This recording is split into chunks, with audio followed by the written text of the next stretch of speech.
Здравейте, мили мои!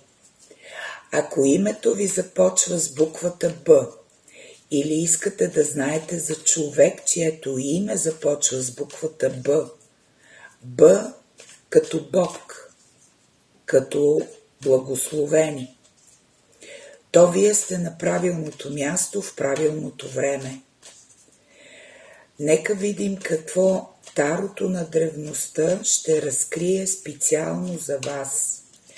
Какво да очаквате, какво ви предстои, от какво да се пазите.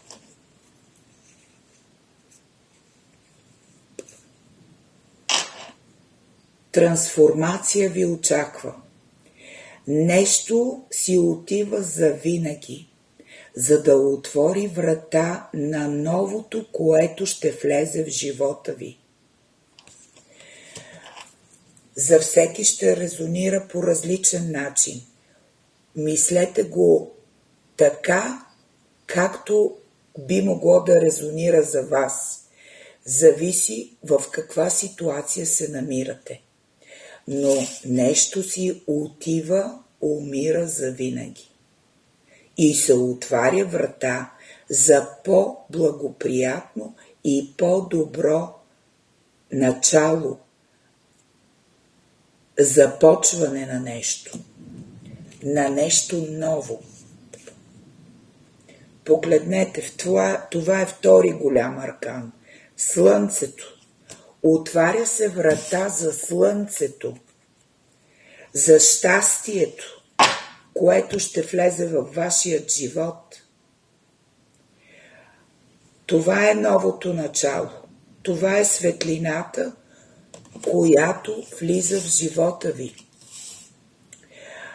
Дали ще се роди детенце, дали ще се сбъдне желанието ви, дали това щастие ще е свързано с детето ви или с вас самите, щастието е факт, светлината е факт. Това, от което сте се притеснявали, си отива и идва щастието.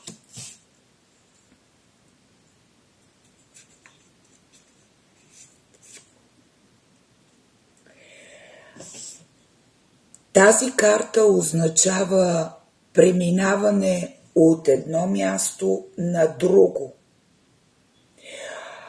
от един статус на друг, от дали ще е физически преместване. Живеете в града, решавате да се приберете или не да се приберете, да отидете на село.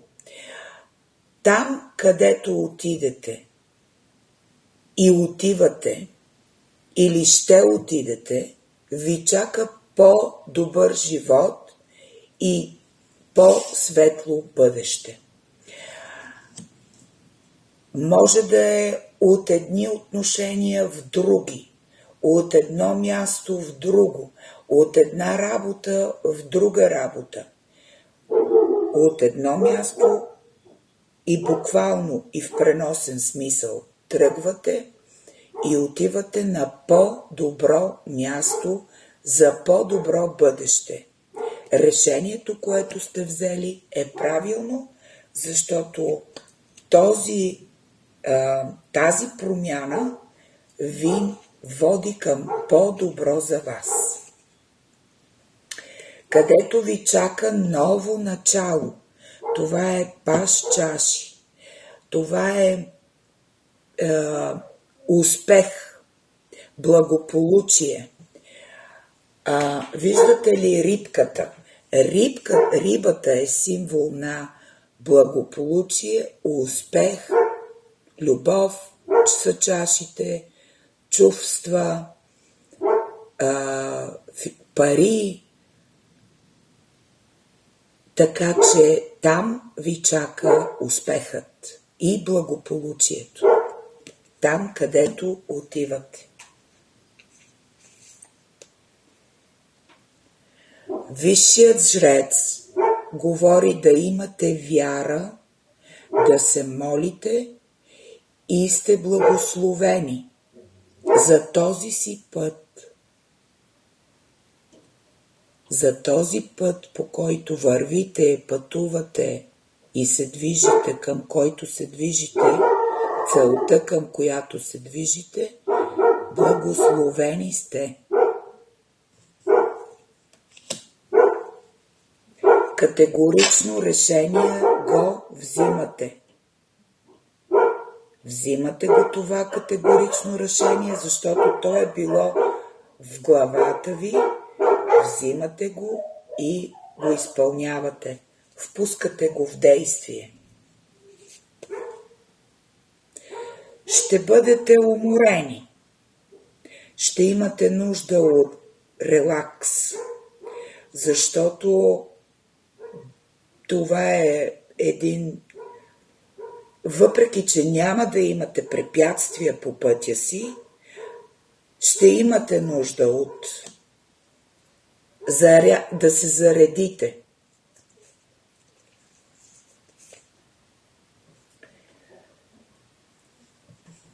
Двойка чаши казва, че където и да отивате,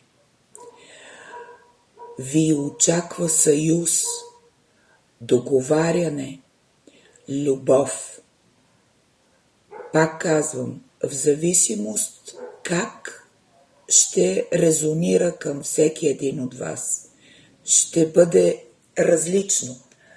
Ако тези, които темата в настоящето им е любовта, това означава, че край на досегашната връзка.